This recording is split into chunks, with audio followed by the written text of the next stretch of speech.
Bonjour, dans cette vidéo, je vais vous présenter un nouveau cycle thermodynamique combiné conçu pour équiper les installations offshore utilisant la technologie de conversion de l'énergie thermique des mers connue sous l'acronyme ETM.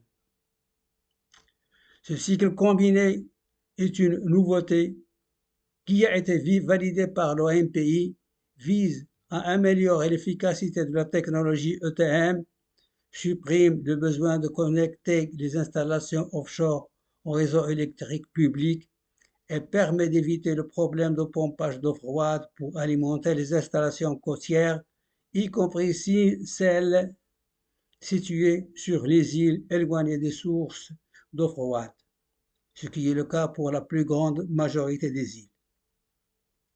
Cette innovation vise aussi à rendre l'ETM accessible à tous les pays ayant un accès maritime. Je mentionnerai également un pays côtier en dehors de la zone intertropicale comme le Maroc qui pourrait bénéficier pleinement de cette technologie à condition de mettre en place des infrastructures adaptées.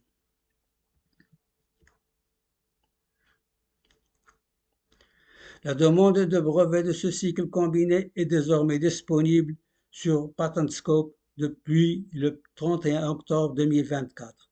Voici une capture d'écran du résumé de toutes les références pour ceux qui souhaiteraient consulter les détails techniques. Grâce à ce cycle thermodynamique combiné que j'ai développé, cette technologie ETM, autrefois limitée aux régions équatoriales, devient accessible à tous les pays dotés d'un accès maritime. Ce cycle combiné ouvre des perspectives inédites pour l'exploitation de l'énergie thermique des océans à une échelle mondiale, transformant de manière significative le paysage énergétique global. Avant d'aborder les détails techniques, permettez-moi de poser le contexte. La technologie ETM, malgré son immense potentiel, n'a pas connu le progrès significatif qu'elle devait avoir à cause des défis techniques et économiques, en particulier par l'efficacité limitée des cycles thermodynamiques traditionnels, directement liés au faible écart de température entre les eaux chaudes de surface et les eaux froides de profondeur. Les spécialistes dans ce domaine suggèrent d'améliorer l'efficacité énergétique par le biais de recherche et d'économie d'échelle. Les grandes installations offshore pourraient devenir rentables et compétitives tout en réduisant les émissions de dioxyde de carbone. C'est dans ce cadre que ce cycle combiné s'inscrit, apportant une solution innovante qui non seulement améliore l'efficacité énergétique, mais respecte aussi les directives des conférences des parties pour le changement climatique. L'invention du cycle combiné pour équiper et améliorer l'efficacité des installations offshore utilisant la technologie de conversion d'énergie thermique des mers constitue une avancée technologique majeure vers une relance accélérée de cette technologie. Ce cycle combiné diffère des cycles connus à ce jour et plus performant. Afin d'éviter le problème de raccordement des stations offshore au réseau public, de résoudre le problème de pompage d'eau froide sur de longues distances pour alimenter les stations côtières et de généraliser l'exploitation de la technologie ETM à tous les pays du monde, l'invention propose de procéder en deux étapes, une étape offshore et une étape côtière. L'étape offshore consiste à déployer plusieurs plateformes ETM flottantes de grande puissance dans les régions équatoriales, de manière à ce que chaque plateforme soit entourée d'eau chaude en surface et l'eau froide se trouve en dessous à une profondeur de 1000 mètres.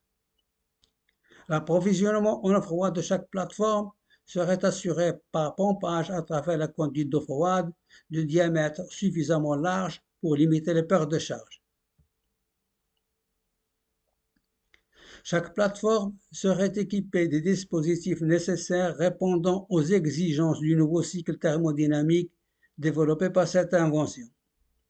Au cours de l'étape offshore, l'énergie thermique sensible stockée dans les océans est transformée en énergie thermique latente, stockés dans de grands conteneurs isothermes embarqués à bord de bateaux pour faciliter leur transport vers les stations côtières. Le stockage de l'énergie thermique est assuré par la congélation de matériaux à changement de phase à des températures négatives très basses.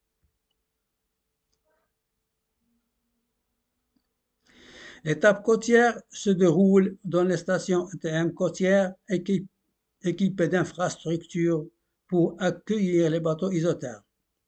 Elles n'utilisent pas forcément le cycle combiné, elles fonctionnent selon le cycle de Rankine traditionnel.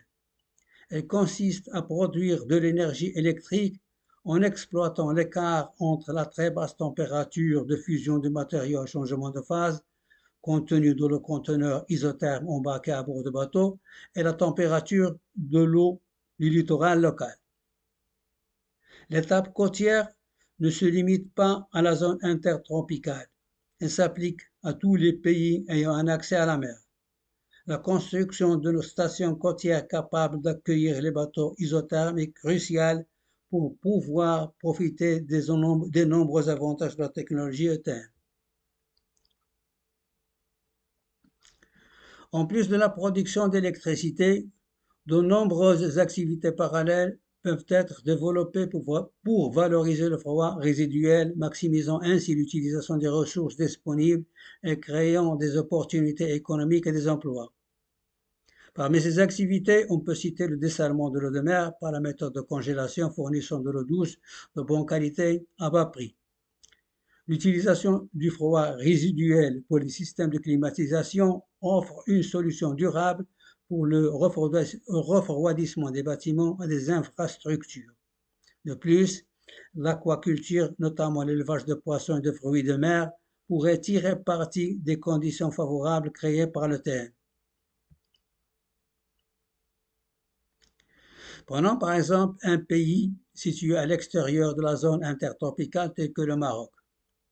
Le Maroc est un pays bordé par l'océan Atlantique où la température moyenne au cours de l'année de l'eau le long du littoral atlantique marocain est de 19 degrés Celsius, ce qui laisse à penser que le Maroc ne puisse pas bénéficier de la technologie ETM.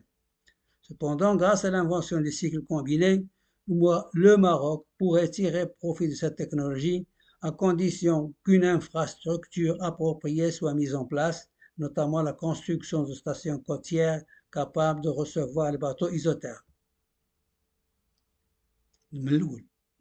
Dans cette nouvelle configuration, les paramètres sont modifiés. Sachant que la température de l'eau de surface locale est de 19 degrés Celsius, et supposant que la température de fusion du matériau congelé soit de moins 35 degrés Celsius, alors la différence de température entre les deux sources devient 54 degrés Celsius.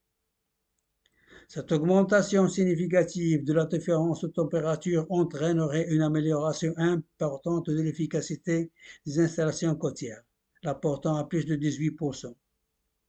Cette performance représente une nette amélioration par rapport au rendement précédent qui était inférieur à 2%.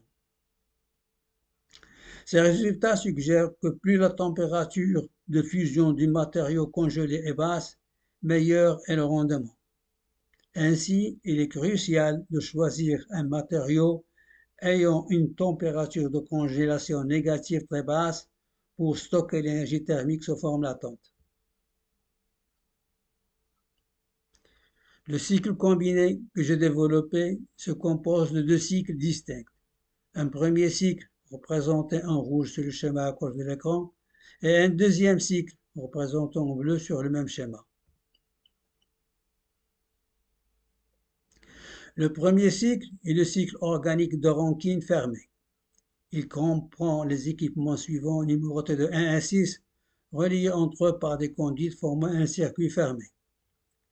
Une pompe haute pression, un évaporateur haute pression, un surchauffeur de vapeur, une turbine haute pression, un condenseur moyenne pression, un réservoir moyenne pression.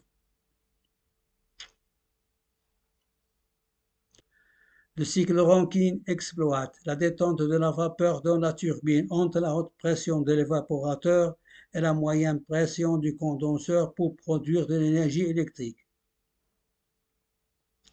À cause du léger écart de température, qui dans les meilleures conditions ne dépasse pas 25 degrés, entre l'eau chaude de surface qui chauffe l'évaporateur haute pression et l'eau froide de profondeur qui refroidit le condenseur, ce cycle atteint à peine un rendement brut d'environ 7%.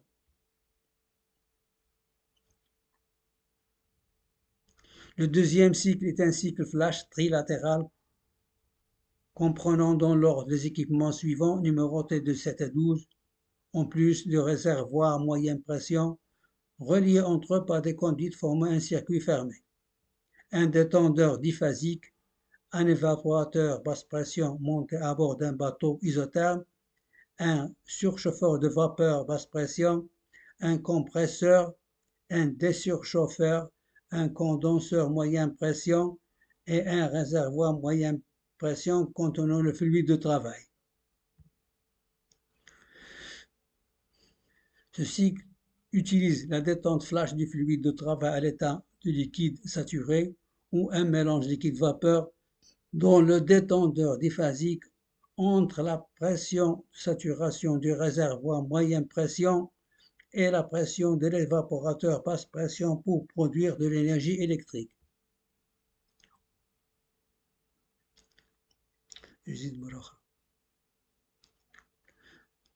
Pour conclure, je dirais que l'invention du cycle combiné est une avancée technologique majeure pour exploiter pleinement l'immense réserve naturelle d'énergie renouvelable et gratuite qui est l'énergie thermique des mers, offrant une opportunité incroyable pour diversifier notre mix énergétique et réduire notre dépendance aux combustibles fossiles tout en limitant les émissions de gaz à effet de serre. Si cette vision de l'avenir énergétique vous inspire, diffusez-la par le partage de cette vidéo ou d'autres moyens. Je vous remercie de votre attention.